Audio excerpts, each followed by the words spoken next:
Hello there and welcome to the Bitcoin Takeover podcast. This is season 15, episode 63, and we are live again with David Bailey. It's been 6 months since he was on the show, and it seems like a lot has changed. The last time he was on, he was being controversial for financing all of these layer 2 projects with ordinals and stuff. And right now he is under scrutiny for being the biggest fan of Donald Trump. Maybe only second after Ryan Selkis, maybe, I don't know. You guys are sort of tied for this, but you did do a lot for Trump. You brought him to the Nashville conference. You were with him in New York when he made the first Bitcoin payment. And I guess you also helped fundraise for him. So that's pretty impressive. It's exciting and concerning at the same time. Exciting if he wins, concerning if he doesn't. It raises a lot of questions. But it's good to have you. I'm happy that we do this before the elections. And before I let you do your introduction and shout out and stuff like that, I just want to mention that this episode is sponsored by Cake Wallet. These guys are great. They made silent payments. Layer 2 Labs, I love you, Paul. You're doing a great job. Hodling.ch, some very cool guys from Switzerland who are experts in self-custody consulting.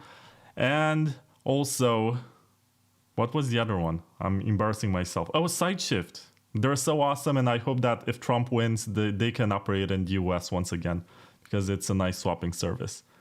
So, good to have you, David. Dude, thanks for having me on. And, I'm going to a Halloween party in just a little bit. So, I am going to be drinking some beer on this. I hope that's okay. But yeah, I appreciate a rip with you before the election. And I told you I'd give you a shout out. Like, I got like 3 mainstream media companies that are like really trying to get me to talk about Trump right now. The New York Times, Wired, I don't know, some other political rag. And we've told all of them to fuck off. But for a solid Bitcoiner like yourself, Vlad, I feel like this is the right place to talk about Bitcoin and Trump ahead of the election. I appreciate it, and I gotta show you what my girlfriend has drawn for you and also printed it. It has to be in focus, but it's you next to Donald Trump. I will post the picture on Twitter for everyone to see. I can send this to you via post. It's like a Polaroid photo, and you can keep this as a memory. Let's go. All right. I'll put it on my shelf. So last time we spoke, there was no clue that you would be into Trump and you would support him and you would go so far with campaigning for him. So what happened? You basically pivoted from being the guy who was hated for supporting ordinals to being the guy who's hated for supporting Trump too hard.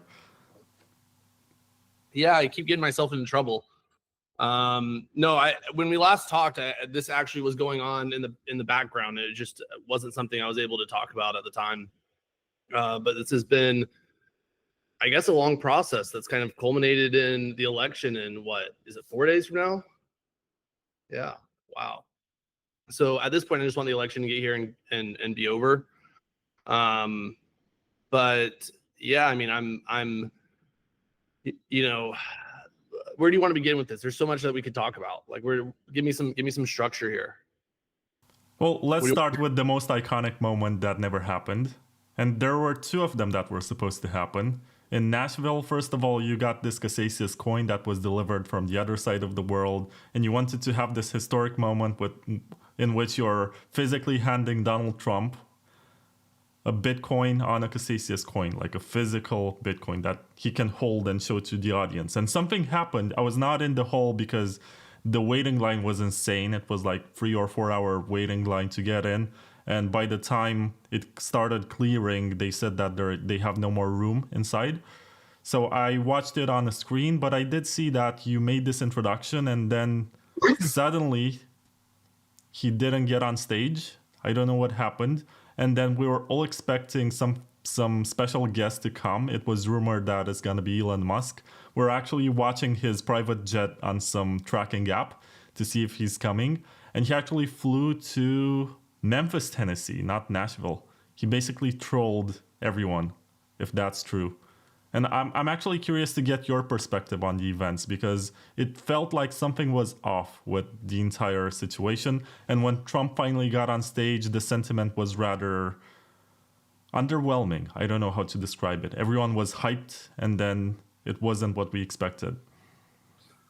Well, so we can talk about the conference for a minute, but then, let's talk about also, that's the past. Like, let's talk about the future and what comes next, and what does the Trump administration mean for Bitcoin, and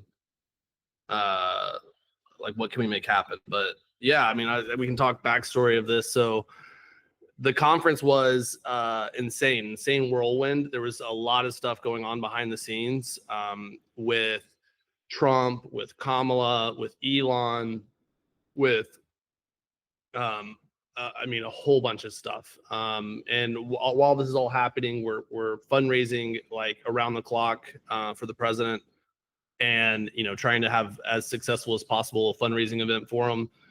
And so, yeah, where to begin? I was supposed to give him this Casascius coin. I did get to give it to him. I didn't get to give it to him on stage. But he does have the Casascius coin. It's been framed, and he's very proud of it. He feels like, it's like a badge of honor that he got from the Bitcoin community. So he's a big fan. And if you scope out some New York Times articles that are out there where they were taking like super zoomed in photos, I actually didn't cover the Bitcoin address on the Casascius coin completely. And so Trump's Bitcoin address is floating out there somewhere on the interwebs for people to find. So,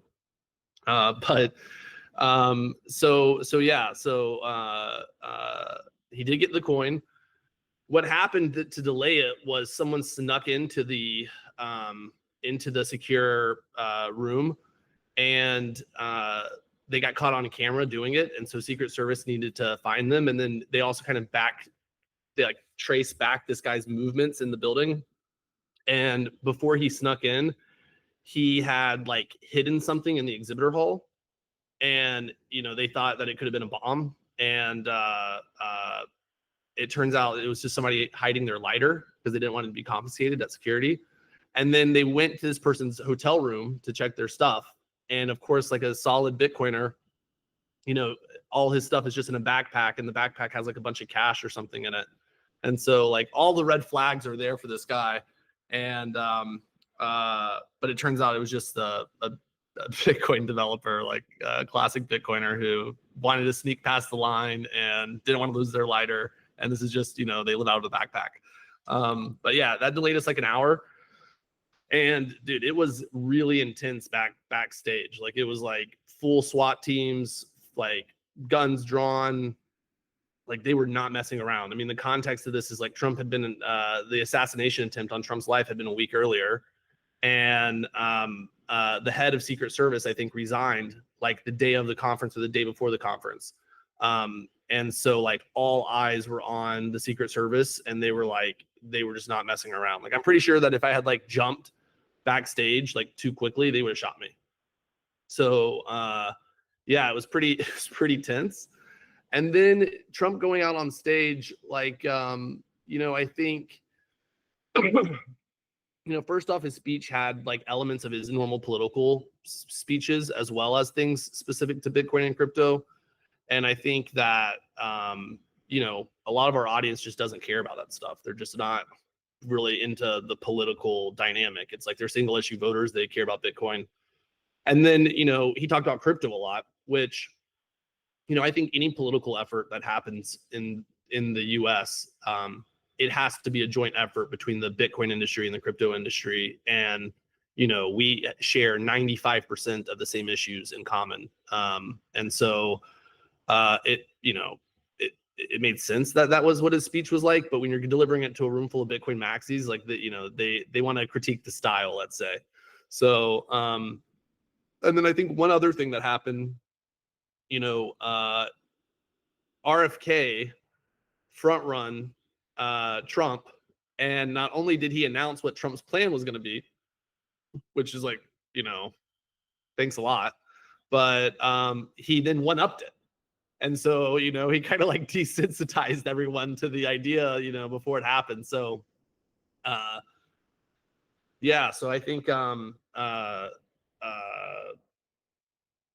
know, and the price was whipsawing. So I think, I don't know, I feel like people had different reactions to it, but I think on a whole, the speech is incredibly historic.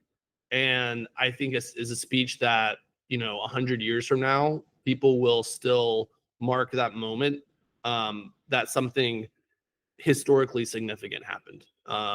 And, you know, I from, and then I will just say, like, right after that, we were supposed to have Elon come and do a fireside with Trump. And that was who the special guest was supposed to be. And there was a lot of complicating factors behind the scenes.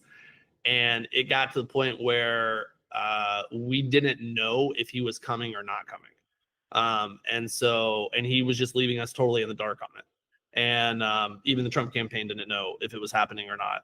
And then, you know, he takes off from Paris for the Olympics, and he's flying, you know, straight to Nashville, basically, at the exact time he needed to get there. He was 100% trolling us, 100% trolling us.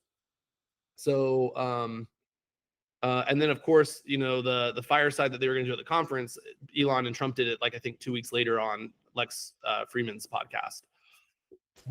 So, you know, missed opportunity, but and I'm also trying to make sure that, like, you know, Elon's not mad at me for some reason, or mad at our company, because we really like Elon and we want to get him involved in Bitcoin.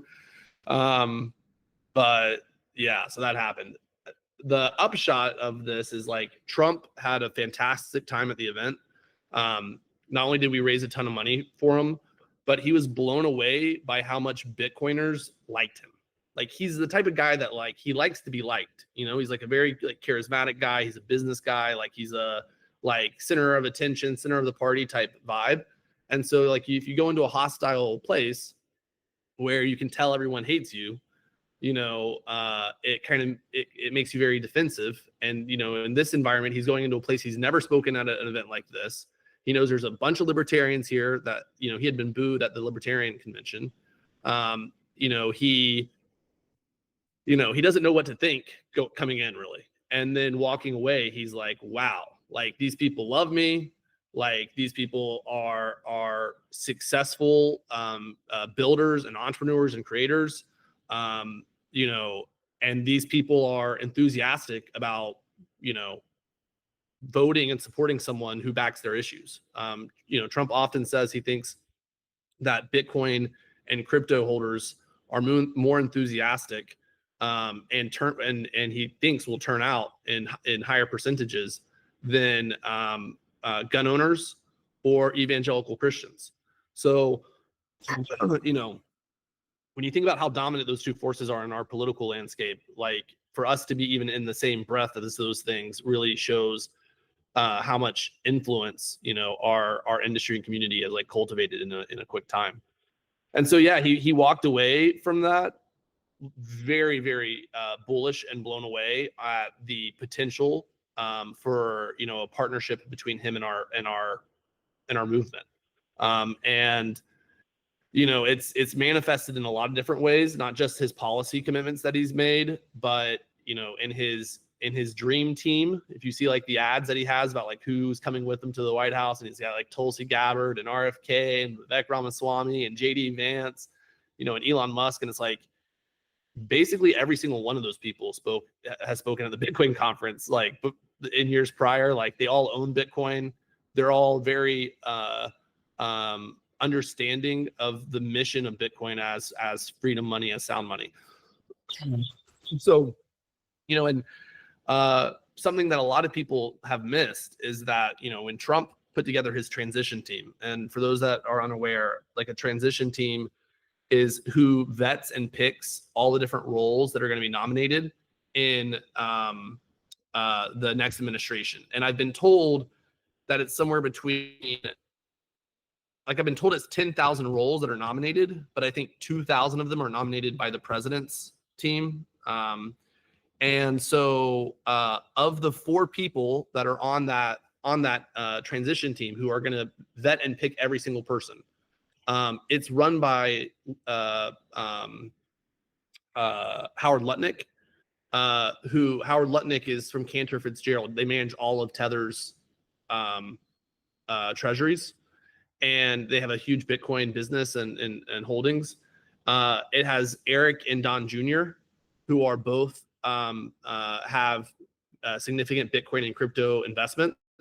And Eric has been tasked with really, Eric's running the Trump business and is really trying to lean in to how can the Trump organization, the Trump business embrace this technology. And if you talk to Eric, he really looks at Bitcoin as like a real estate developer would look at Bitcoin. Like it's pristine property that you can store wealth in that has no maintenance costs. There's no like broken, what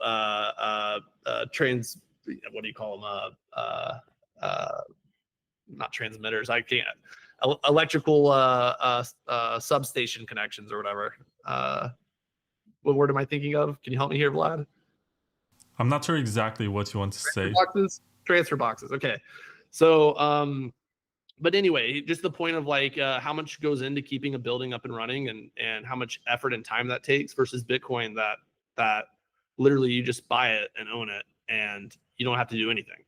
And so, his sons have a pretty deep appreciation for it and have been into this for a while. Like, it's not like they got into this in the past 3 months. They've been into this for, the past 4 years. And that doesn't include Barron, his youngest, who is also into it. And so of the transition team, 3 of the 4 people on the team own Bitcoin.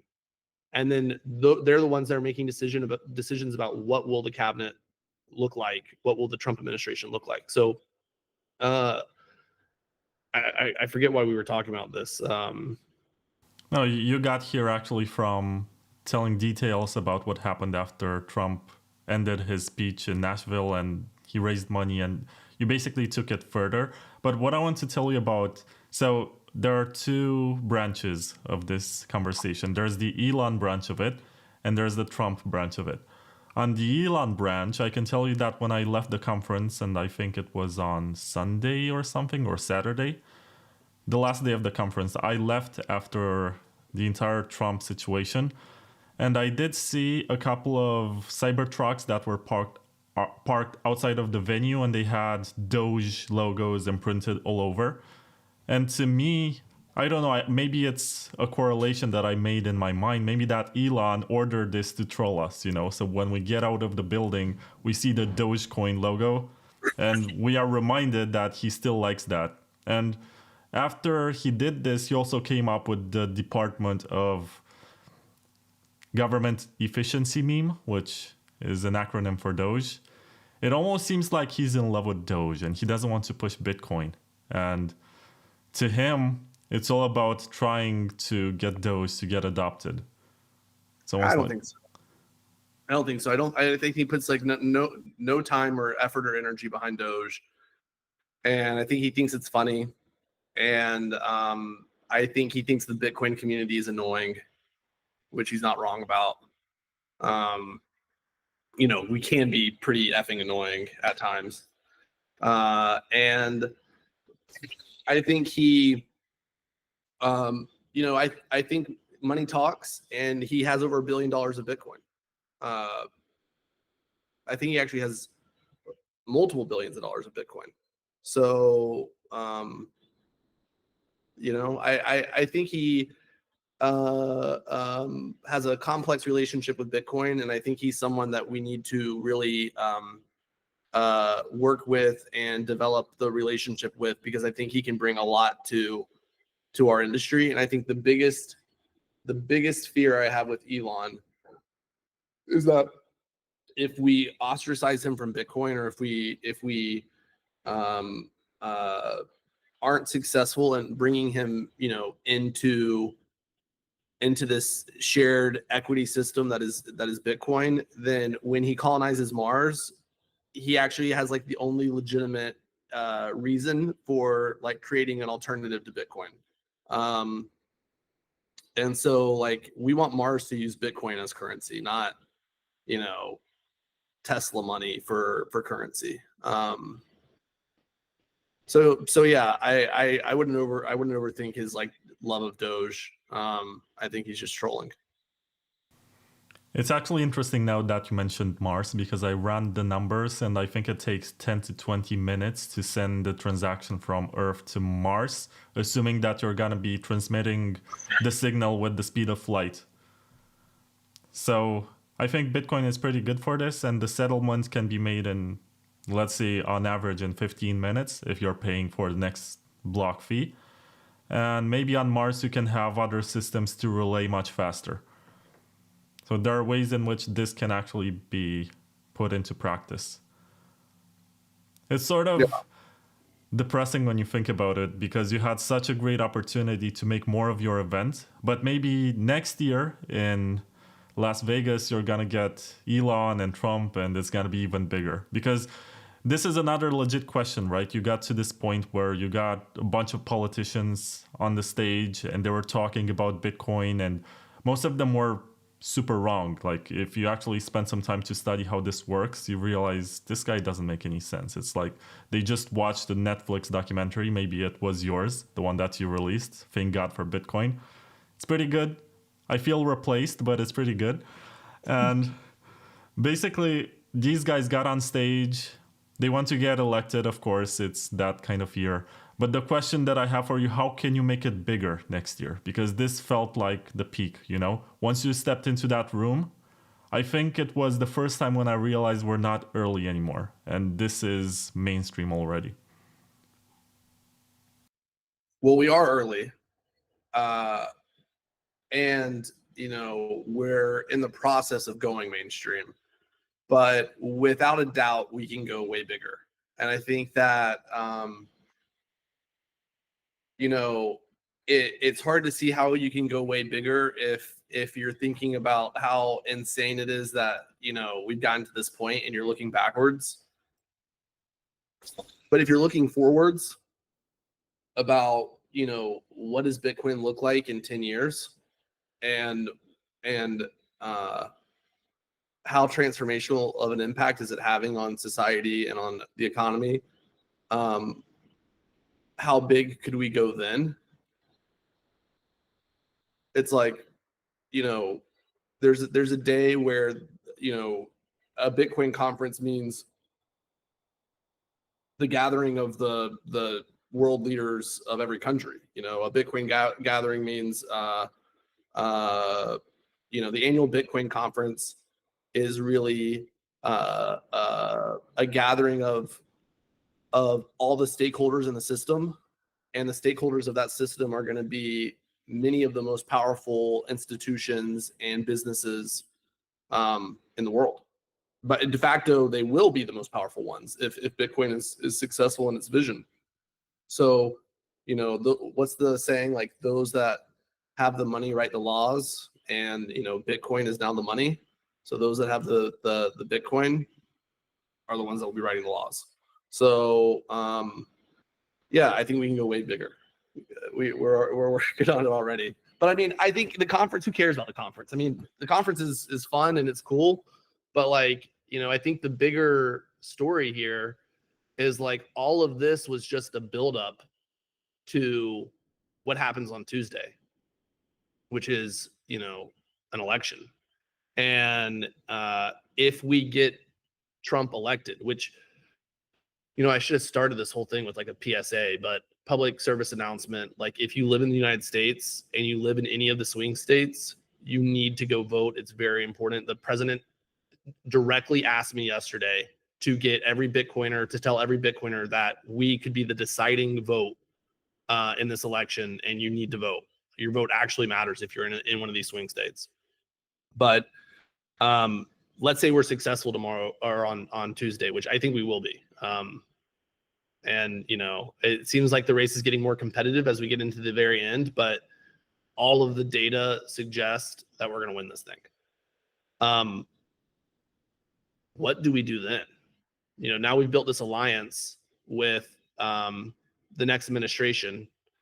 And the next administration, Trump is a very unique situation because he's if he wins, there's a very good chance that he takes the Senate and the House with him. So you have someone who is a complete disruptive force in politics, who will have the ability to get transformational legislation actually passed through Congress. So it's not just what can we do via executive order. It's also like what can Trump push through the House and Senate, leveraging his coalition. So, when you're talking about changing laws that could be approved by Congress, like really anything is on the table. And so like the question becomes like, who are the people in the administration that are actually going to be doing the day-to-day work? What is the work that we want them to be doing?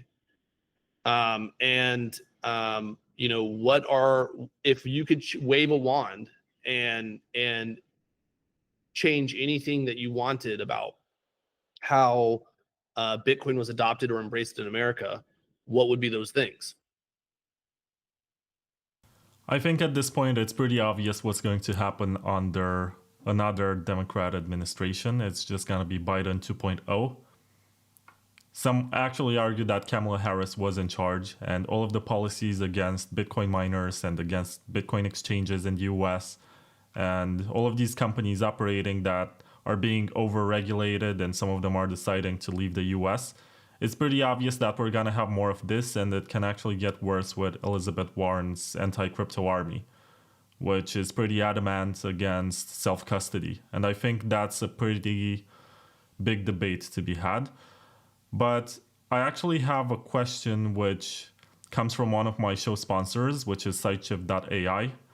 They have been operating, I think the story is very similar with the story of Shapeshift, which I think came a bit before them. They decided to not serve US customers anymore because of regulations. And basically their website, if you go right now to Sideshift.ai and you're from the US or you're using a VPN with US IP, you're going to get redirected to some other service. And it's not convenient. There's a lot of money to be made here. And I'm pretty sure that US customers can benefit from this. And ideally, you should swap your stable coins. I know they're fashionable for payments these days. Swap them for free market money. I think that's the best use case. Or if you receive very bad shit coins, just swap them for BTC. Actual financial advice. But that's what these swapping services are for. And do you think that under a Trump administration, something like Sideshift or Shapeshift would be able to once again serve US customers? So, I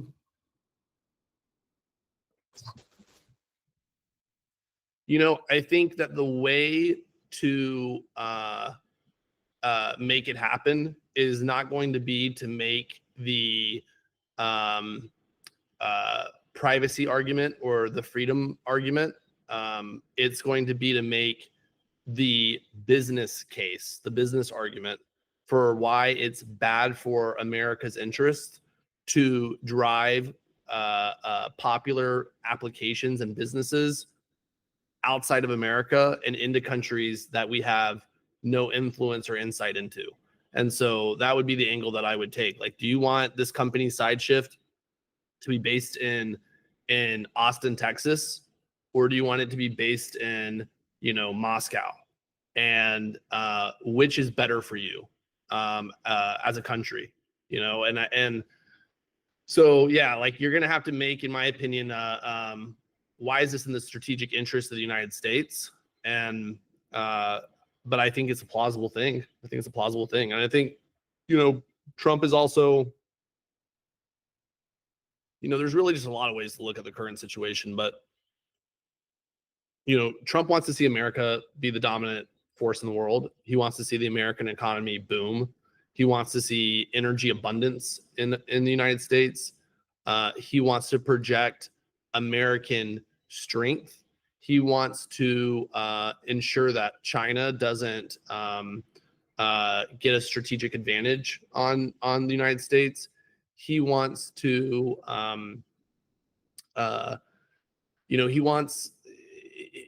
he wants a booming American economy, and he wants a legacy that he's remembered for as a transformational president. And so, when you kind of look at that agenda, it's pretty easy to figure out how to position things that can be done with Bitcoin to achieve those ends.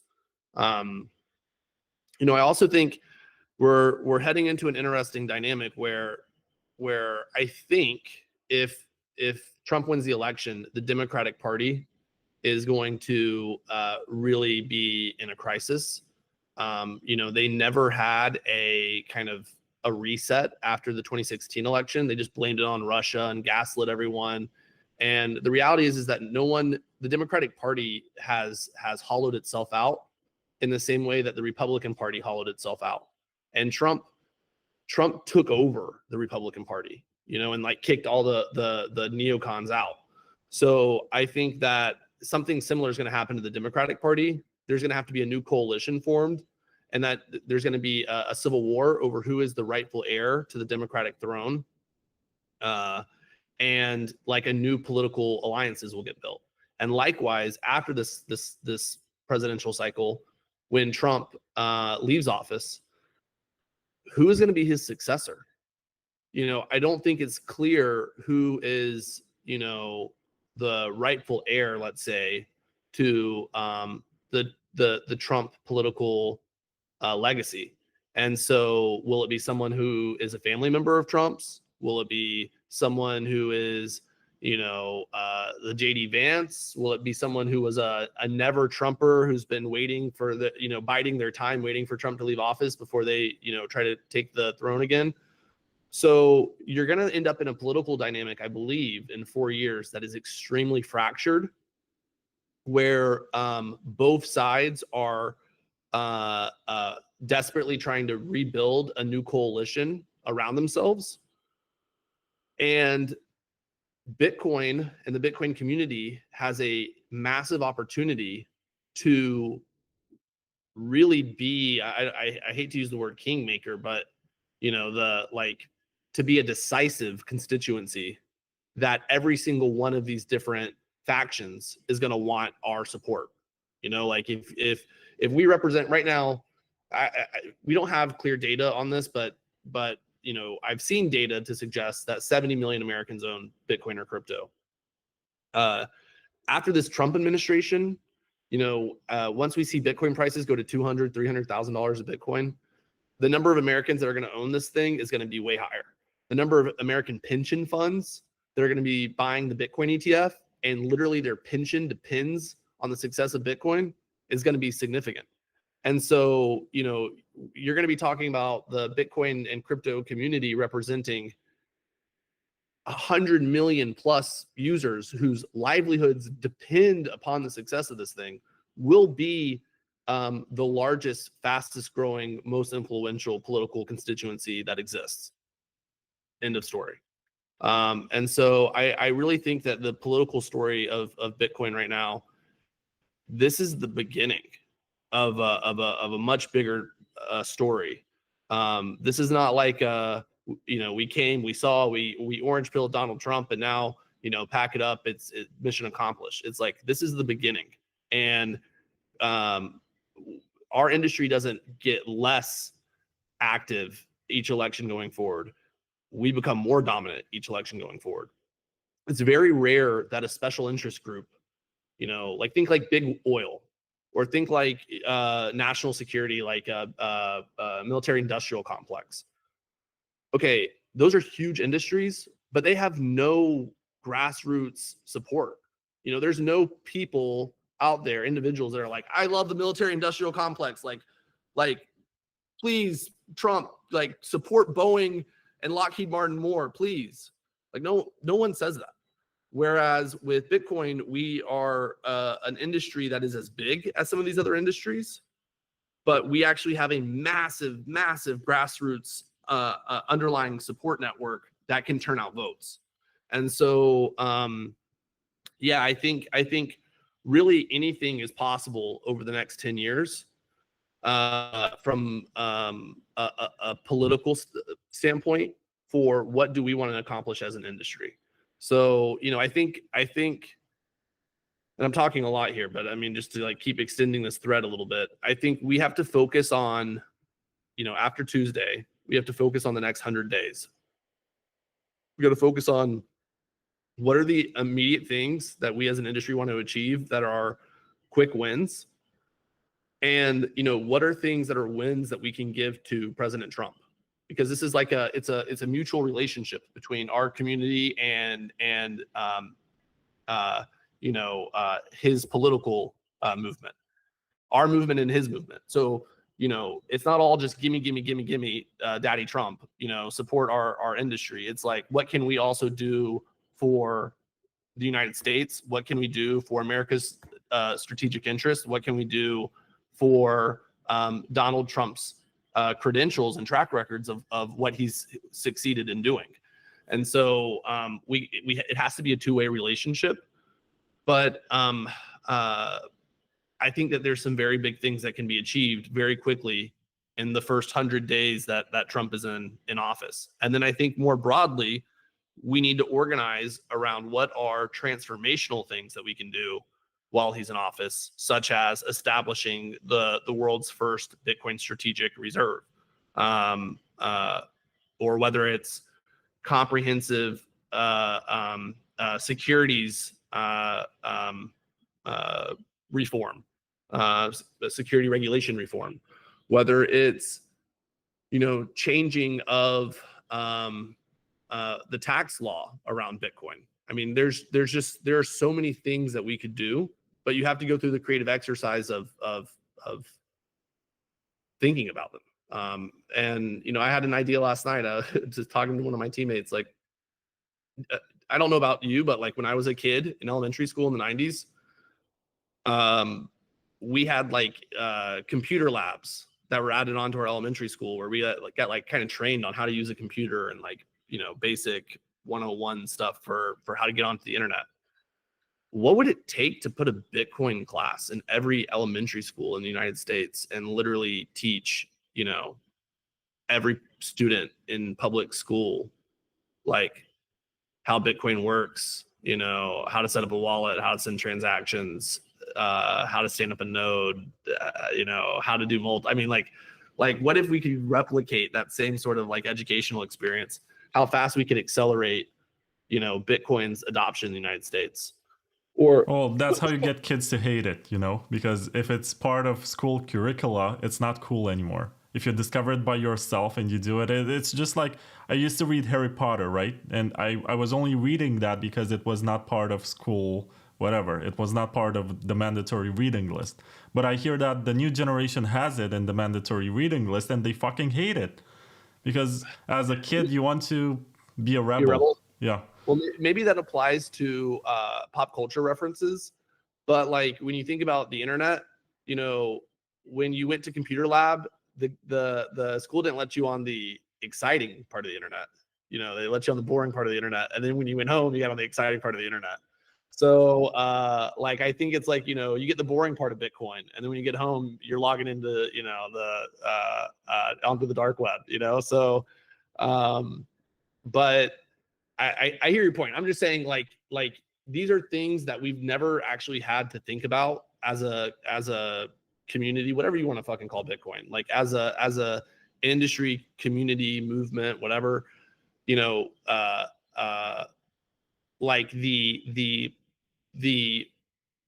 field of opportunities has so massively expanded beyond what we've thought possible before.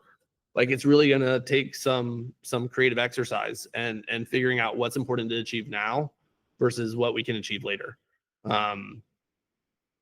So yeah, and I think, you know, just to cap this off, the first thing we got to get done on day one is freeing Ross Ulbricht. And dude, when Donald Trump is elected on Tuesday night, what do you think is going to be going through Ross's family's head and Ross's head? He is a free man waiting to be released. Like, that's pretty insane. And we need to get the executive order fucking drafted up and ready to go, like midnight strikes. It's like, it's fucking time to sign this thing. We need to get the jet. Someone needs to loan their jet to the family, and he needs to be sitting in, I think he's moved, but Arizona or wherever he is right now, and it needs to be like gassed up and ready to go. And it's like, brother, you're going home. Like, how sick is that? That's pretty cool, but do you ever ask yourself if we set ourselves up to this single point of failure? Because if Trump doesn't win, I'm pretty sure that given the amount of money that was given by the industry to Trump, there might be some sort of retribution from the Democrats because they're pissed off. They know this industry is not their friend. Well, they shouldn't know that. You can't say we're not their friend when your stance previously was to punch us in the face, and it's like, hey, I'm punching you in the face, and you're not giving me money, like, so you're not my friend. It's like, no, how about you stop punching me in the face first, and then it's like we can then start establishing a relationship. So Bitcoin is an apolitical thing. It is like the internet. It would be absurd to say that the internet is only available for one political party or the other. Both political parties will adopt Bitcoin, and they will conform it to their ideological worldview.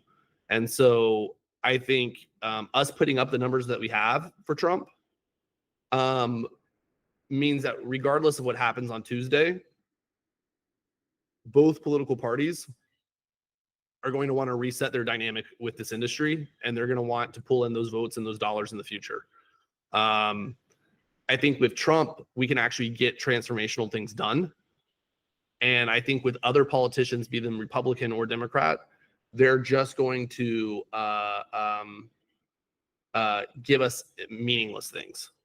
Maybe we could get Ross pardoned, but probably not. But maybe we could get something like that secured. But it actually takes someone who is very entrepreneurial and opportunistic to say, let's do a strategic Bitcoin reserve for America, or let's change the law so that all these companies that we drove overseas can come back to the United States and set up their headquarters here in the United States, and we can be the capital of this industry for the world. Like, that's not something that a politician really embraces. It requires like the entrepreneurial mindset. Let me take a step back. You have a question from Paul Storts, and it's more Bitcoin related. He says, how can we purge D-cell parasites from BTC? They purge themselves. I think this was one of the laws from Bitcoin Uncensored back in the day. They said that every scammer eventually ends up scamming himself, and this was like the Rose Law or something. Yes. No, I mean, yeah, all roads lead back to Bitcoin, and people who ultimately are LARPing, their influence and impact does not exceed past the social media website that they're posting on. And I think that's one actually thing that's really been eye-opening to me on this whole experience. I've really been white-pilled on the ability for individuals to dramatically affect the policy positioning of the country. And I feel like everyone's waiting for something to happen, when really the attitude that people need to have is like, we're going to make it happen. Like, you don't need to wait for some company to put Bitcoin on their balance sheet. Go build a company or buy a company and put Bitcoin on its balance sheet. Like, you don't need to wait until both political parties figure out they need the Bitcoin constituency. Go fucking show them that they need the Bitcoin constituency. And I don't know. I guess there's just this attitude of like, oh, that's like a big thing, and so we need to wait. Like I can't accelerate that. And it's like, no, that's not true. Like, if I were to add up all the people who were involved in this Trump stuff that made the Trump stuff happen, it's less than 100 people. Like, 100 people with means, working in coordination, has been able to orange pill like the most powerful country in the world, at least half the political system, in like less than 1 year.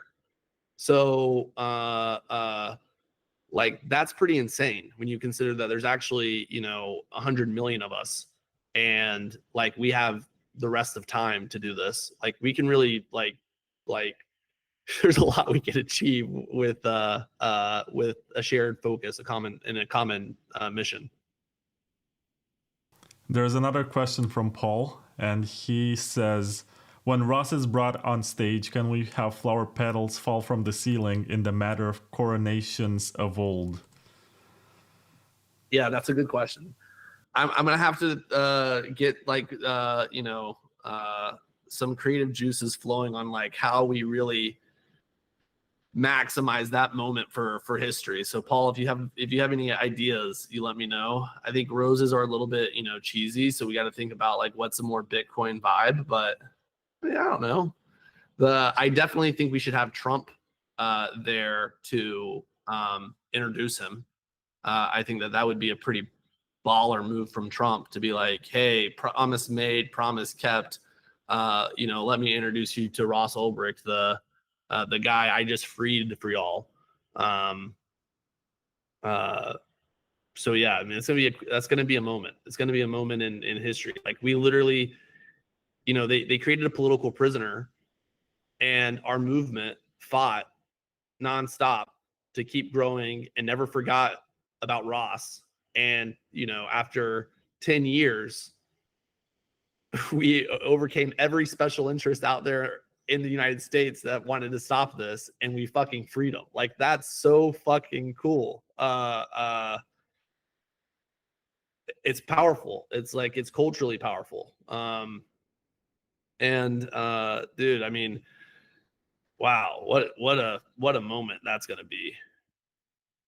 2 life sentences in 40 years, and we got him out in 10.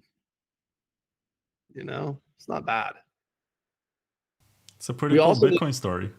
Yeah, fuck yeah, it's a cool Bitcoin story. And we need to come up with our list of other people that also deserve to have their sentences commuted or pardoned. Like the charges against Roger Ver, they need to be dropped. The charges against Samurai Wallet, they need to be dropped. The guy in New Hampshire who got 8 years for running a Bitcoin ATM. His sentence needs to be commuted. Like this is absurd. So it's not that Ross is the only person that's been victimized or let's say too harshly punished. But what about Snowden? Because you've had him on the Bitcoin conference for the last 3 or 4 years, or is that a more delicate case? It's not that it's more delicate. It's just that it's an issue that is not purely a Bitcoin issue. So and I feel like there's lower hanging fruit that we should go after first, other than we should get people that are not names that are like widely known throughout society, because we're taking on too many people to have to battle to get those things done. But I think that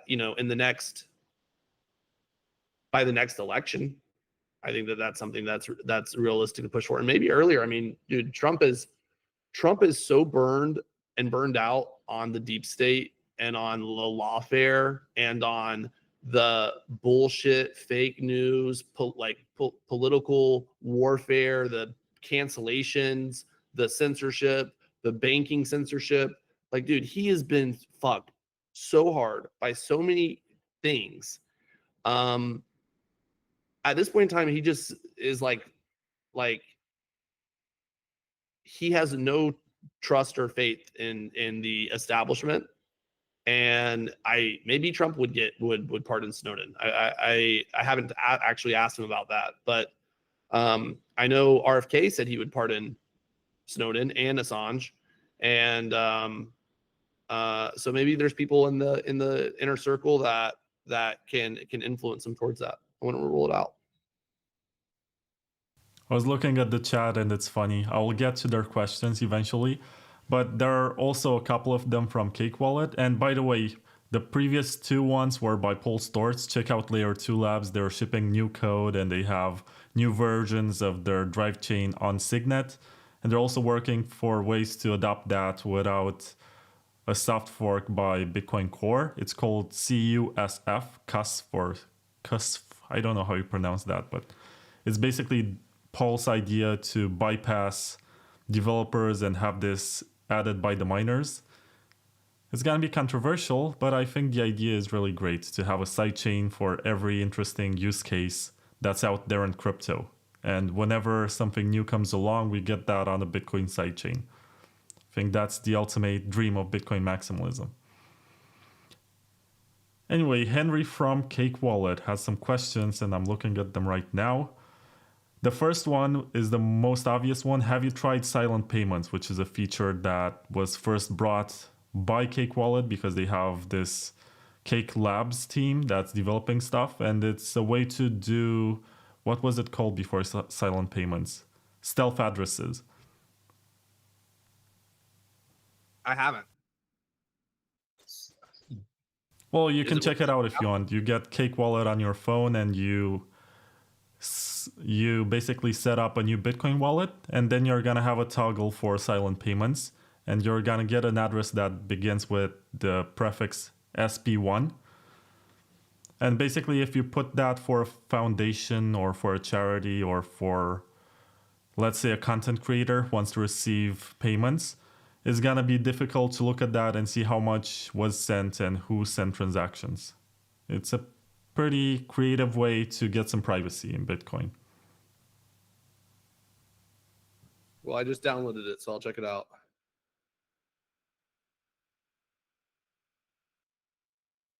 I also have some other questions like, how do you feel about Lightning today?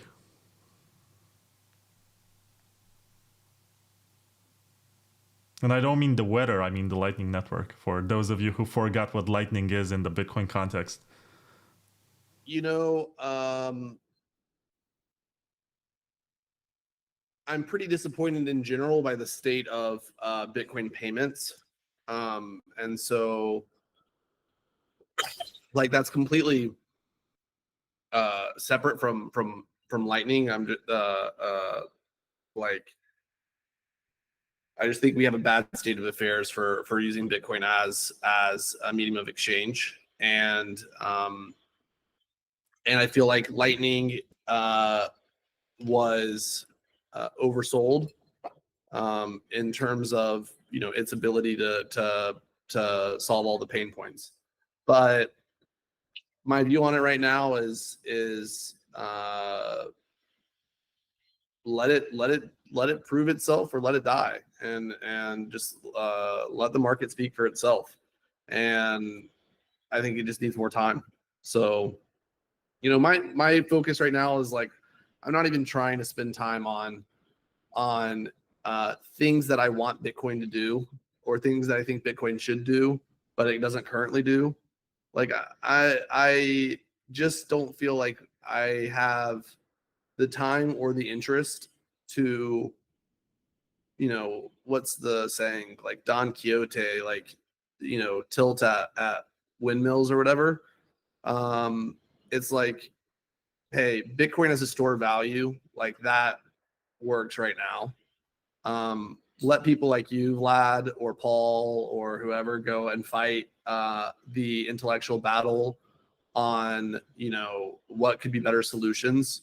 And once y'all figure it out, y'all let me know, and I'll be there to help you. But until then, I'm just gonna shill Bitcoin as digital gold and try to take that narrative as far as we possibly can, so that I can be productive and I don't spend my time arguing with people on the internet. I did have Robin Linus and Liam Egan and the other guy from Blockstream, Jonas Nick, and they created this protocol that's called shielded client-side validation. Basically, they can have Zcash type of privacy on a protocol, which also does like 10x throughput and equal transactions in terms of size. It's pretty interesting. And they released the paper. It's just that they don't have funding to start that. And I guess it needs more research. But stuff like that makes me optimistic because it brings both scalability and privacy to Bitcoin, which is something that we need. Yeah. Well, I think that we're in a phase of information asymmetry where we know a lot more about Bitcoin and its future prospects than the people we're competing against on the other side of the table, who are very skeptical of Bitcoin haters, and who also don't appreciate or understand where this is going, or don't believe that it's actually going to go there. And so we have this window of time where we can get stuff done, and our opponents don't realize the gravity of the things that we're getting done. And I think that changes like within the decade. Like within 1 decade, it's going to be obvious to everyone that not only is Bitcoin here to stay, but like Bitcoin is fundamentally changing society and civilization. And once they understand that, then things around consensus or soft forks or protocol changes, etc., are going to be geopolitical issues. Like it's going to be like a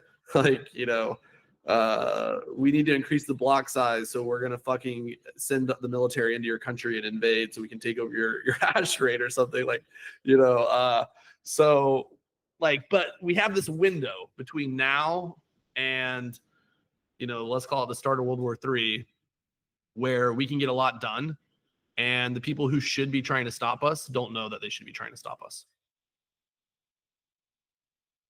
Okay, it's interesting how you're assuming that World War III is inevitable, and that's something that's in the books.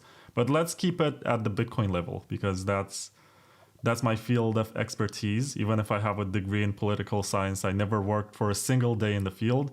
And by the way, I loved your reference to Don Quixote. That's proof that you studied Spanish.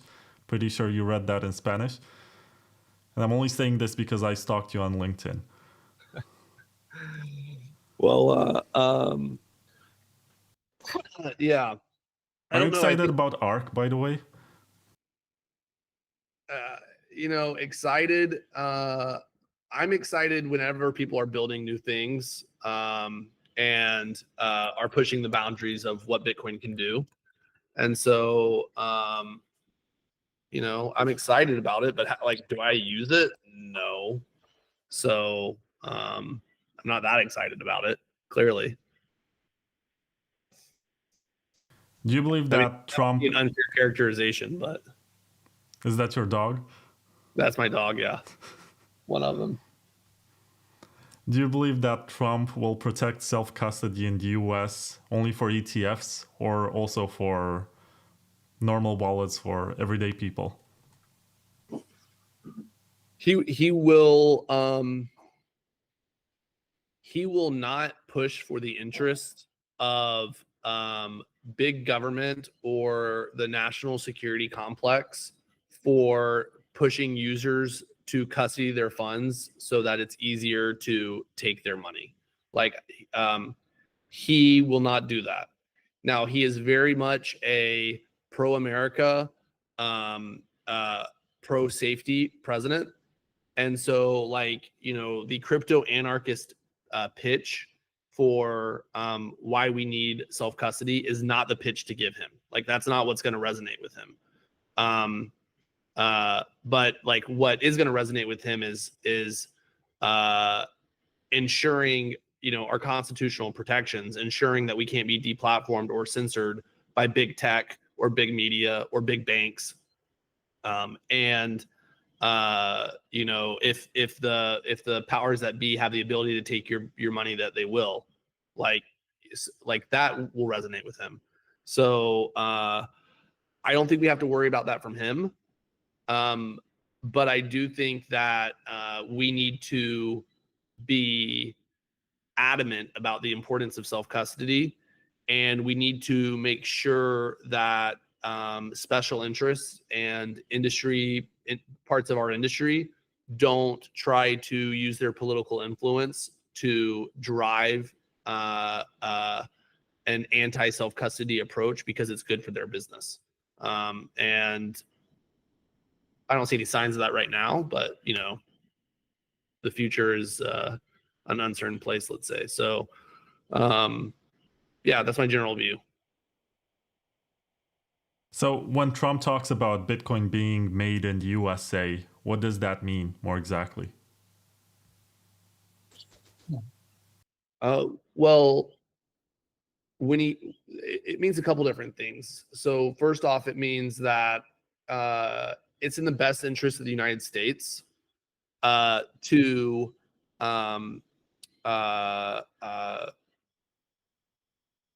if Bitcoin is going to be mined, it's better that it's mined within the American economy than mined within someone else's economy. And Trump wants to ensure American dominance in every competitive landscape. And so he sure as hell does not want China to be the dominant miner in the world. And they're reaping the fruits of Bitcoin for China rather than for the United States. And he's a big believer in energy abundance. And he actually understands that Bitcoin mining is a vehicle through which we can achieve energy abundance and massive investment into energy infrastructure. And he actually truly gets that and understands that.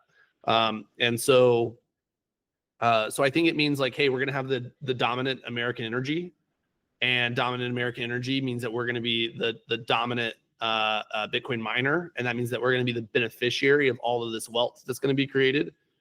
And it also means like we want America to be the home of Bitcoin.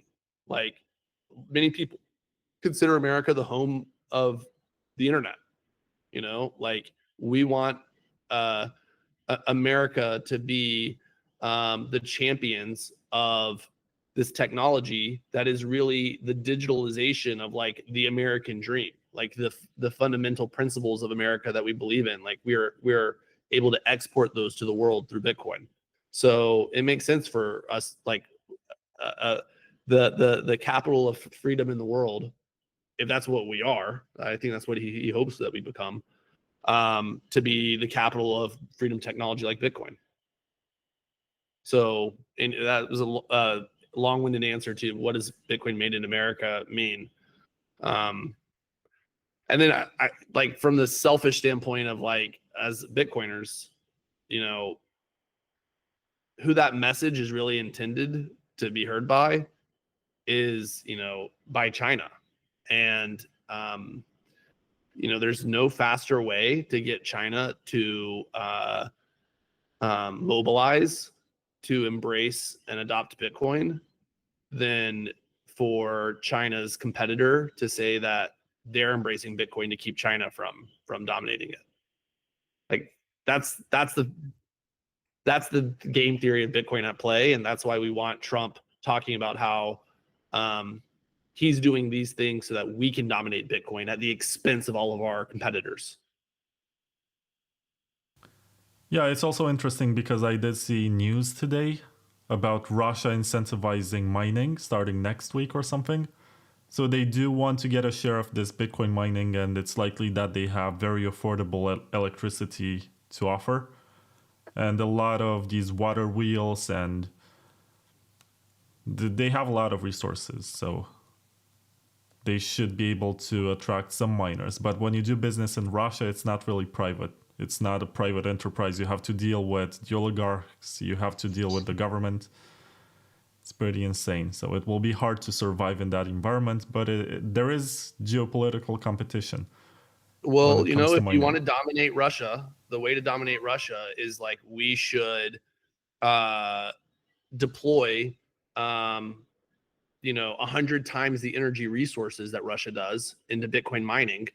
And that's how we dilute their benefit from mining in Russia. Like we just dilute down their percentage of the fees and the block rewards that they get by deploying more hash rate. So if you want to stop Russia from mining, go turn on 20 or 30 gigawatts of power in the United States to go mine, and it's not going to be very profitable for Russia to do it. But in this whole conversation about mining, we're missing the point of hardware, because of course you're going to deal with machines that are being used for mining. And as far as I know, all of them that are being used in mining farms and pools are made in China. And I was wondering if there's any policy that you're aware of from Donald Trump to manufacture chips in the US and make sure that production of ASICs is going to be made in a country that's not China. So there hasn't been yet, but I think that's going to be a highly relevant topic that's going to be hammered out this presidency. Do tariffs apply to Chinese manufactured hardware? If so, like that's going to put America at a massive disadvantage for deploying hash rate because the economics won't work anymore. So Trump's either going to have to make a decision to exempt it for national security reasons, or he's going to have to make a decision to abundantly resource American industry so that we can actually make it here. And like, I do think it's a broader issue that we don't have the semiconductor forges, foundries to make our own ASIC chips. And I think, just like Bitcoin generates the investment case for new energy infrastructure, I think it also makes the investment case for new foundries, especially if Bitcoin's going to $1 million, and the amount of money sitting out there to be mined is in the hundreds of billions of dollars. We're spending our time here talking about politicians, policies, US dollars, geopolitics. But would you say that Bitcoin is still a cypherpunk project in spite of all of this? Absolutely. What people don't understand is like Bitcoin is math, and teaching the state what math is doesn't hollow out the principles or soundness of what math was before the state adopted it. In fact, as the state adopts it, it is recognition that they had no choice but to adopt it. It's a natural consequence of it being real, So I think it's not possible for Bitcoin to be what the cypherpunk mission and vision for Bitcoin was, and it not to eventually force the state to interact and respond to it. Like, this is how Bitcoin takes over. So yeah, I think it absolutely is consistent. This was actually the vision from the beginning. And, in terms of like where this goes, where Bitcoin goes, because Bitcoin has a lot of maturing to do, I think, I think that it's such a complex thing, all the different variables and parameters and cause effect type effects that are, second order or tertiary. Like, it's also complicated to try to come up with some grand strategy. The way to simplify it is just make number go up. Just make the price of Bitcoin go up. And all of these other things are all downstream effects from people wanting to adopt and use Bitcoin. So like, how do we get people to want to adopt and use Bitcoin? You make the fucking price of Bitcoin go to fucking $10 million of Bitcoin. The number one way that people get into Bitcoin, and like Bitcoiners never like to admit this, the number one way people get into Bitcoin is because the price of Bitcoin goes up. Like, if the price of Bitcoin didn't go up and it had just been flat for the past 15 years, we wouldn't have diddly squat users of Bitcoin. So make the price of Bitcoin go up. People will want to get exposure to Bitcoin. They'll have to figure out what Bitcoin is. they'll have to figure out eventually how to deal with the risks, like, not your keys, not your coin. And so they'll eventually have to figure out how to self-custody. They're eventually going to want to use it as a payment tool. So they're eventually going to need to have a system where it's economical to transact as a user. They're eventually going to want to make sure that, well, fuck, like, I don't want the state fucking taking my money. So, I actually care about privacy now. I didn't care about privacy beforehand because I didn't have reason to care about it. So, like, it's almost like all of these other things are all part of the intellectual journey that people go on when they adopt Bitcoin and actually, start storing their wealth in it. And so, if we can just drive up the price of Bitcoin, we can kick off all those second order effects. And we don't have to think about like what's good for Bitcoin, what's bad for Bitcoin, like should it or should not it do X, Y, or Z. It's just like make the price of Bitcoin go up and let the free market talk about everything else that users want. Next to your Twitter name, you have this price prediction that $0.65 million per Bitcoin is the floor. Why do you believe this, and when do you think we're going to achieve the floor? Well, I want to apologize to your audience because that number is not the correct number. It's actually way too conservative because I was using the market capitalization of gold to determine what the price of Bitcoin should be. And since I made that, put that in my bio, the price of gold has gone up like 50%. So it's actually more like, $850,000, $900,000 is the floor of a price of Bitcoin, a price of a Bitcoin.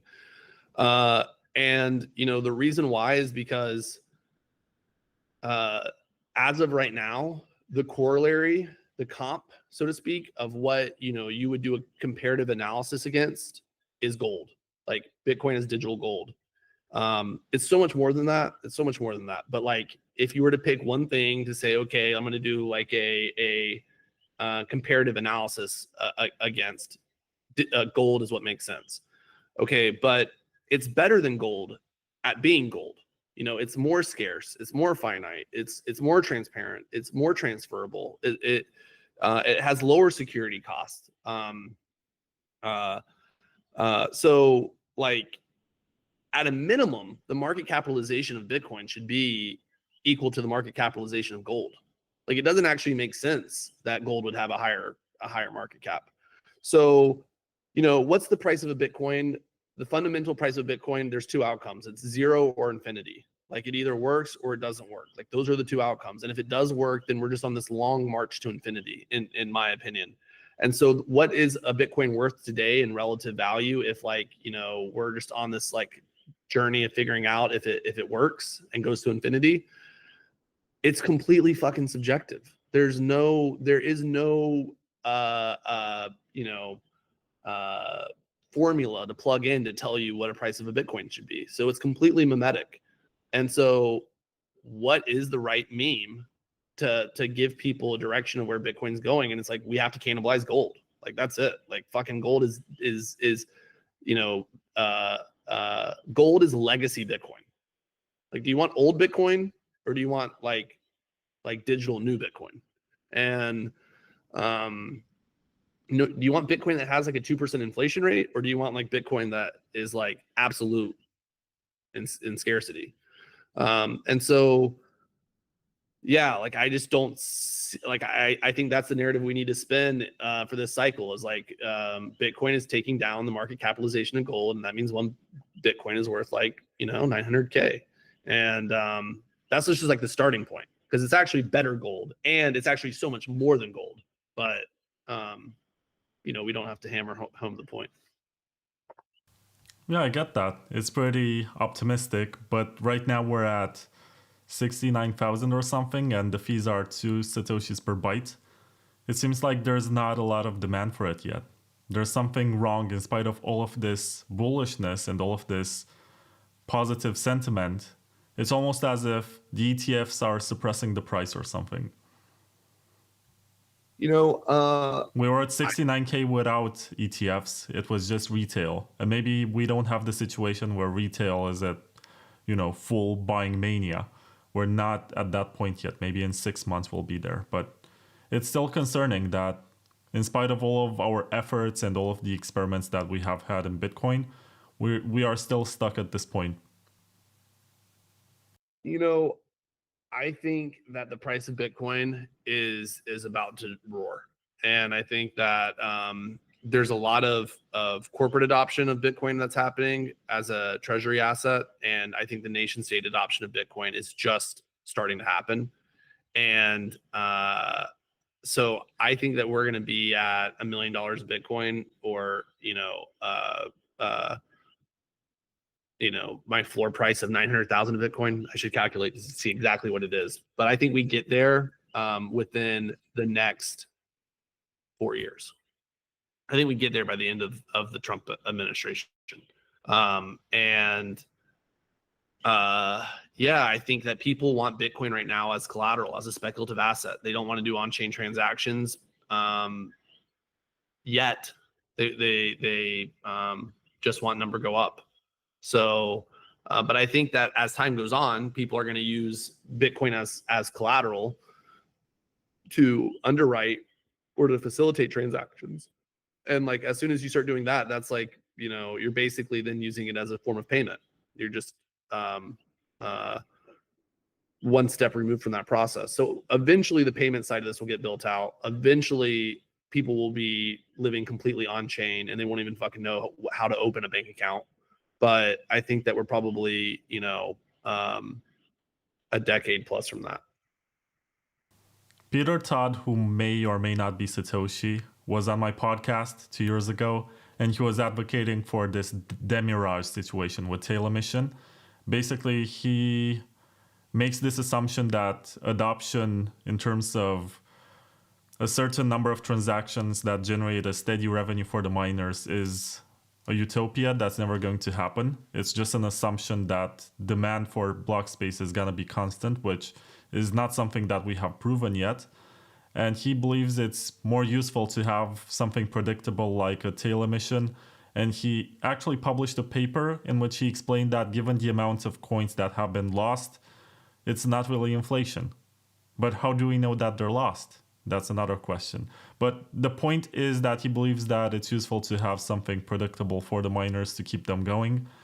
Would you say that it's still Bitcoin if we lift the 21 million market cap and get inflation? If you can get consensus for a hard fork, then sure. It doesn't require a hard fork. You can do tail emission with a soft fork. You can do a tail emission with a soft fork? Wow. Eric Lombroso told me one time you can do anything with a soft fork, basically. So, maybe I shouldn't be surprised. But if you can go through the consensus methodology and you can derive consensus from the network to do that, then it's Bitcoin. I don't think you can. I'd be extremely resistant to that idea. And yeah, so I don't think it's possible to make that happen. But if you were able to, then it's Bitcoin. Yeah, I think Peter is in favor of this soft fork that's very similar with what Paul is proposing. It's very funny. Peter, Paul, it's like we're talking about characters from the Bible. 2,000 years from now, they're going to be legendary. Anyway, he's in favor of activating through miners, like 51% of miners running the code, more than 51%, signaling support for this, and then the nodes have no choice because they have to stick with the economic majority.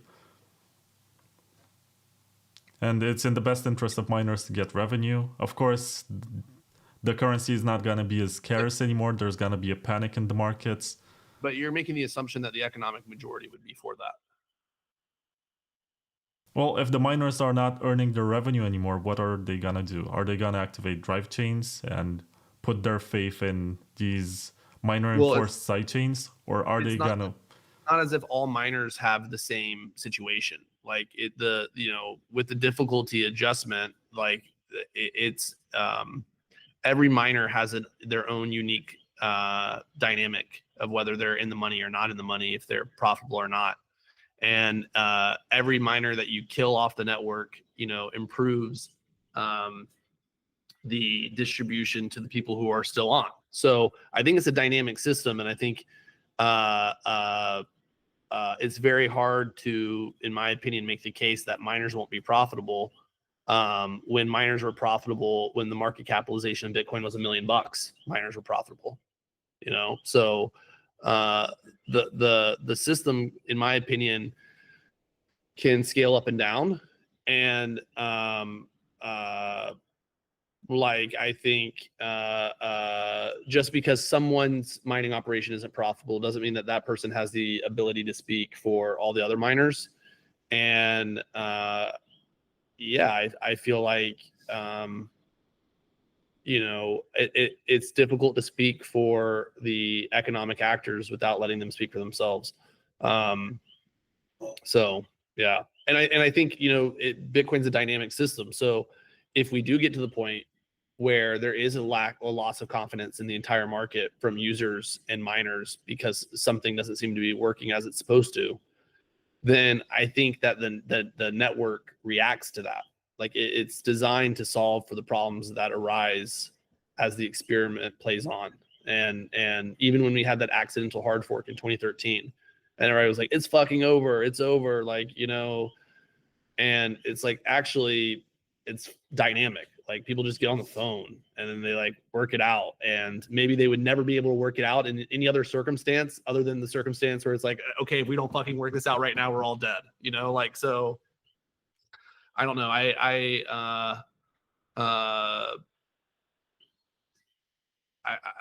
I think it's people should avoid trying to make what's the word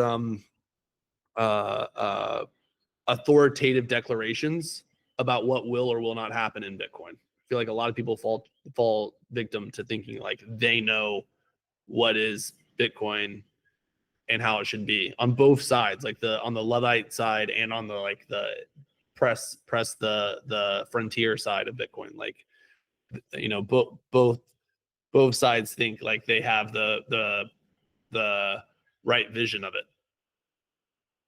I did read after the 2013 accidental hard fork. And by the way, I read this in Bitcoin Magazine. Check it out. It's, I think, the best time capsule for Bitcoin right now. Maybe the second after Bitcoin Talk, because you have a lot of historic stuff from Satoshi there. But you do have a lot of articles from people who were into Bitcoin at one point, especially in the early days, because after that accidental hard fork, there was an article by Vitalik Buterin, who is a co-founder, and this was before he went on to focus on Ethereum. And he declared that this situation where people were coordinating based on phone calls to solve the situation, and they all agreed to be on the same chain, is proof of centralization. And I think this is what pushed him to work more on Ethereum after this, because he started publishing a lot less after this point. And then he announced Ethereum, I guess, a couple of months later. Oh, you got yourself beers. I think Vitalik was into, he was one of the co-authors of, what was it called? Not RGB, color coins. So he was into, you know, smart contract applications, etc., and, you know, decentralized applications, I guess as early as 2012. But yeah, no, I think Bitcoin Magazine is an archive, and it's something that I've been thinking more and more about. I've already told you I want to do a Bitcoin museum. Like, we've started working on a Bitcoin museum. But it's like, if we're really going to take this like all the way, like, dude, we have to be so diligent and dedicated to capturing every piece of information about what happened, because it's going to be impossible to get someone to understand the origin of Bitcoin with like 100 years of lost time. Like, it's all ready for people coming into Bitcoin. They can't even imagine, you know, Bitcoin being different than it was today. You know, like, they can't imagine Bitcoin 10 years ago. And it's like, okay, well, now give it like 2 generations where like it's like your kids, and you're telling your kids about the origin story of Bitcoin. Like, it's just going to all be lost. So I feel like we really need to build a vault and like some sort of a monument to Bitcoin that can stand the test of time, that will remind civilization and humanity about like what Bitcoin was in its beginnings, like 10,000 years from now. Are you ever? I mean, that was the most hardcore Bitcoin audience, right? The ones who were writing about Bitcoin early on, and today they have companies or they created altcoins or whatever to experiment with different ideas. But are you ever concerned that by going political or becoming more political, you're alienating some of this core anarchist following that was very loyal to Bitcoin Magazine? So I'm sure we are. But I think that they are they're taking a very emotional perspective on this, because in my opinion, from my perspective, like getting a government or a political party to embrace or adopt Bitcoin has no effect on Bitcoin. It has no effect on Bitcoin. Like it there's no point in crying over playing the game, because we're not selling anything out. There's nothing to fucking sell out. If we could sell out Bitcoin, Bitcoin's fucked.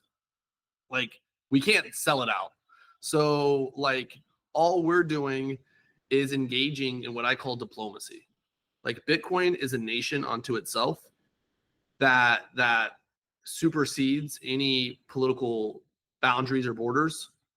And we are engaging in the act of diplomacy to achieve strategic ends for our industry.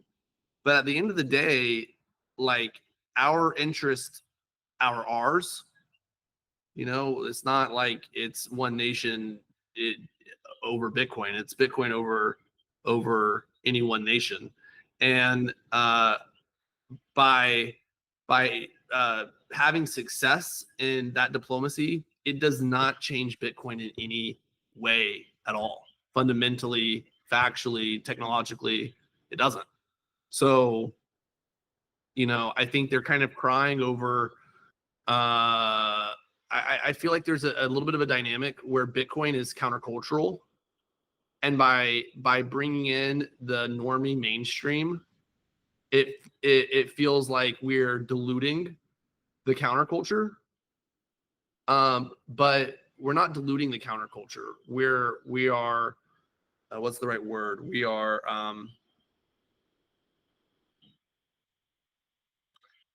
infecting the mainstream culture. Like we're actually cannibalizing their culture. It's not the other way around. I mean, to a degree, you guys are like Bob Dylan playing electric guitar in 1965, You noticed the trend that was going on, you took advantage of it, but you upset the early supporters, the very anarchist and radical people who had a certain mindset and are very much Puritans about how it should be done.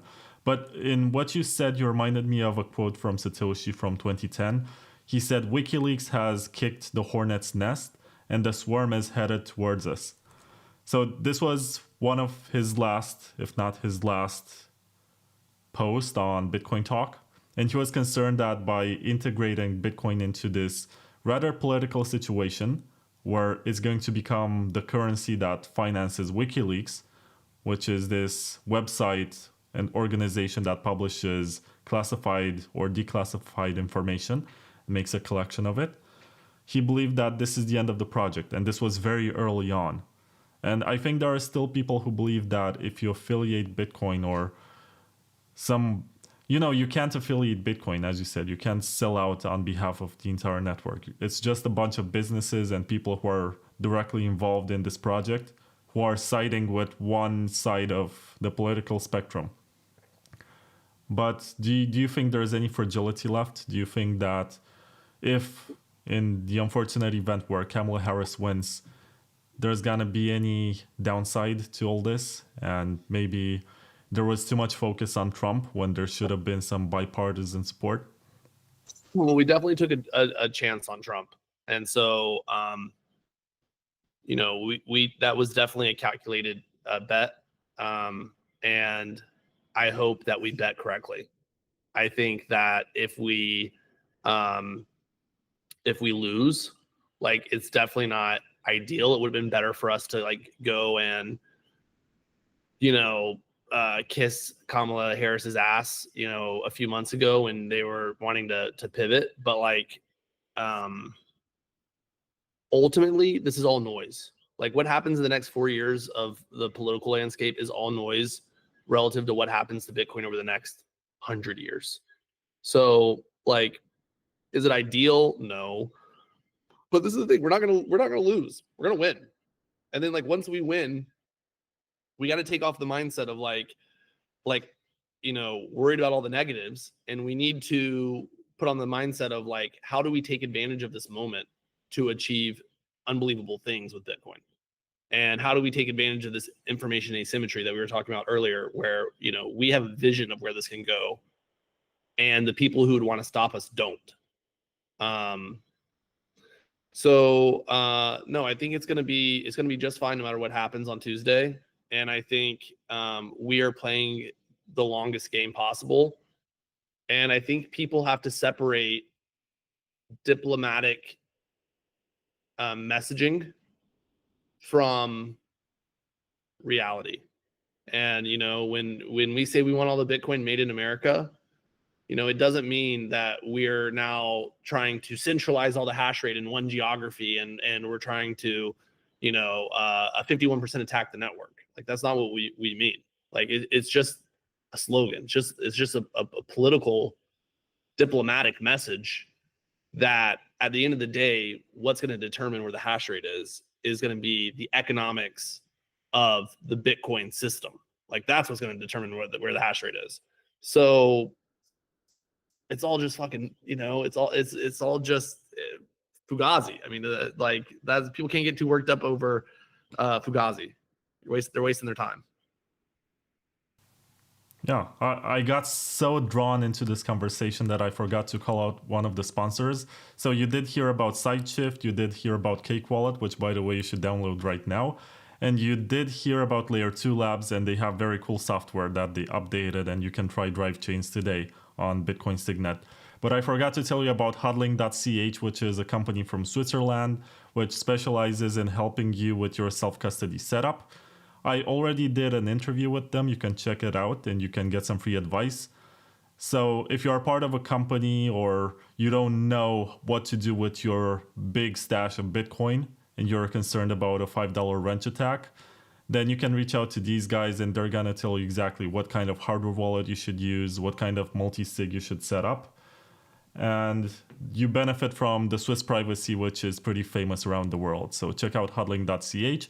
And I think they also have a key recovery system where if you forgot some words from your seed phrase or you scrambled them and you're not technical, you don't know how to brute force this, they can help you with this. Of course, they take a fee, but at least you get your Bitcoin back. So check out hodling.ch, and thank you for sitting through these ads. Now let's pick some questions from the chat because it's been blowing up. We got more than 1,000. And my wife is here, so we have a party to go to. So I got 10 minutes. I can do 10 minutes of Q&A, and then we got to call it. Yeah, let's do rapid fire style. So Yellow, who is doing a Twitter Spaces every day until we hit 100K, wants to know what happened in Nashville and what was the story with Elon. So Yellow, you have to watch the beginning of this episode and go back. But I really wanted to read your question because I enjoy what you're doing.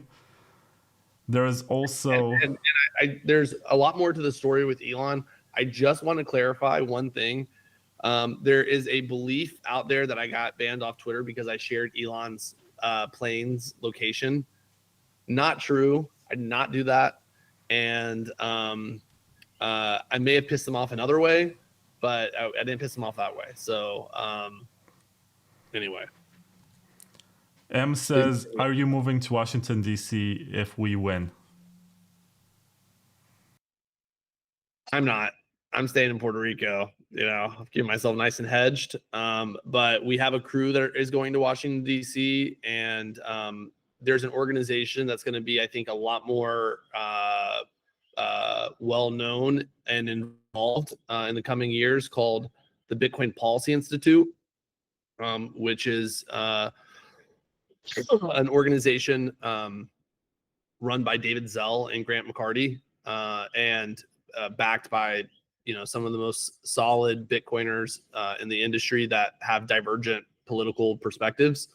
And they're moving to DC full time and kind of building out a Bitcoin think tank so that we can, we're prepared to draft legislation and policy recommendations as administrations play out. But I will not be going to DC. I hate DC.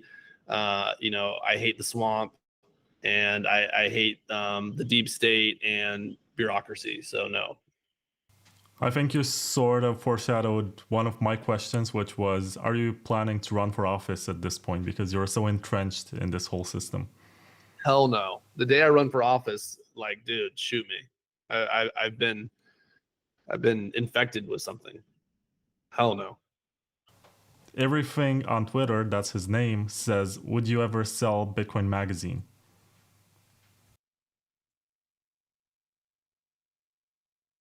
I wouldn't sell it. I feel like it's an institution that's gonna have a role to play in the world. But I am considering if we can make it a public company or like take it to the next level. But no, I wouldn't sell it.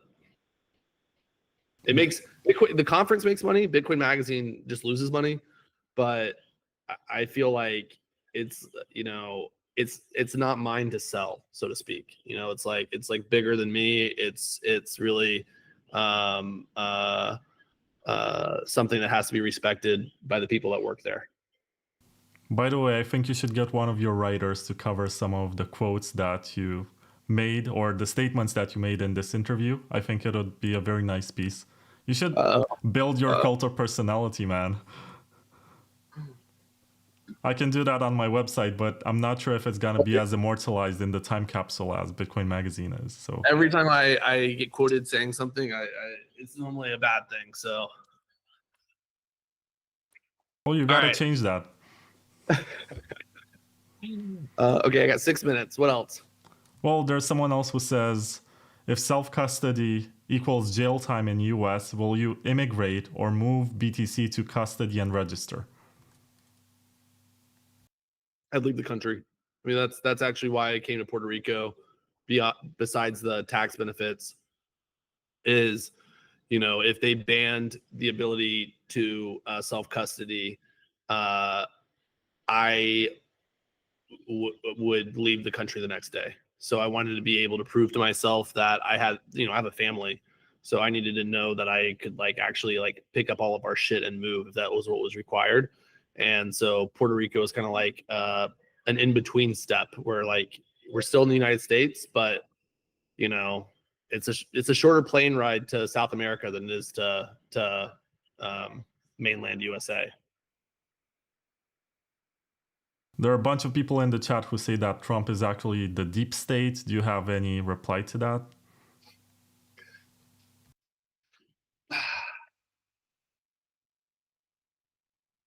The only reply I would give to it is think about everything they've put against them. It's kind of like there's no way that they could have anticipated him surviving at all.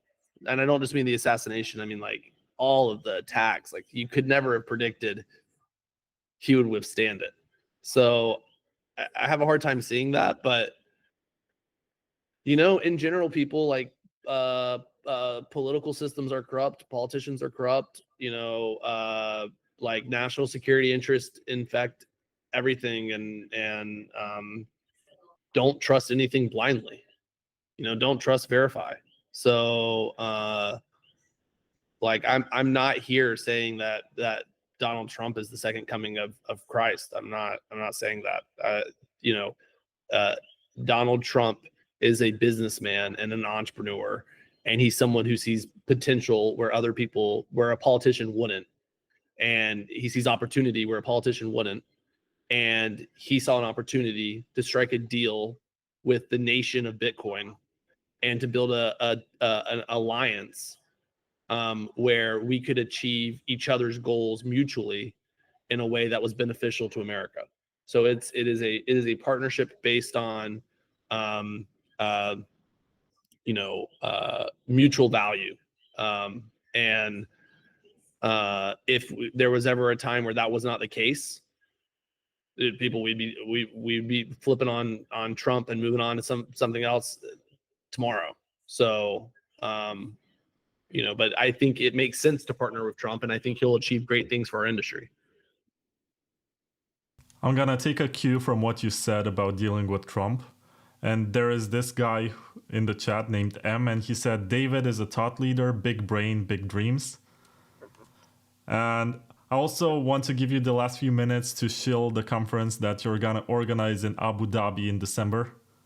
We didn't mention that one. We're so focused on elections. So, Abu Dhabi is going to be cool because it'll be after the election, and if Trump wins, it is going to be. There are so many conversations happening in the Middle East right now with nation states. I know so many things I wish I could share publicly that I'm sworn to secrecy on, but there are a lot of Bitcoin projects happening at the nation state level throughout the Middle East. And there is interest in taking it to that next level and to aligning the policies in the Middle East with America's policy. And so I would love to see Saudi Arabia establish a strategic Bitcoin reserve. I'd love to see Kuwait establish a strategic Bitcoin reserve. So as examples, I'm just giving those as examples. So I think that if Trump wins, it's almost going to be like a little G7 gathering in Abu Dhabi, as these other nation states are like, fuck, should we be buying Bitcoin? And when nation states start buying Bitcoin that have money, it's not like if they start small, it's like, okay, let's, small is, let's buy 50,000 Bitcoins a month. That's small, and that's just one country. So yeah, I think it'll be exciting. But I think the bigger thing is on Tuesday. If Trump wins on Tuesday, we can start preparing for Ross to be let out of jail. We can start preparing for what is our 100-day priority when Trump is in office to get change done for our industry. Who are the people who have been victimized by the U.S. government in our industry that deserve to be shown mercy and released from prison? What are the laws that that would make our lives as Bitcoiners much better that we can change under this current administration, and how do we go about rallying support for that change? And so the world that opens up to us come Wednesday is unbelievable if Trump is elected president. And so if there's one message I could give on this podcast, it's there are people that have worked on Bitcoin for 15 years trying to get it to where it is today.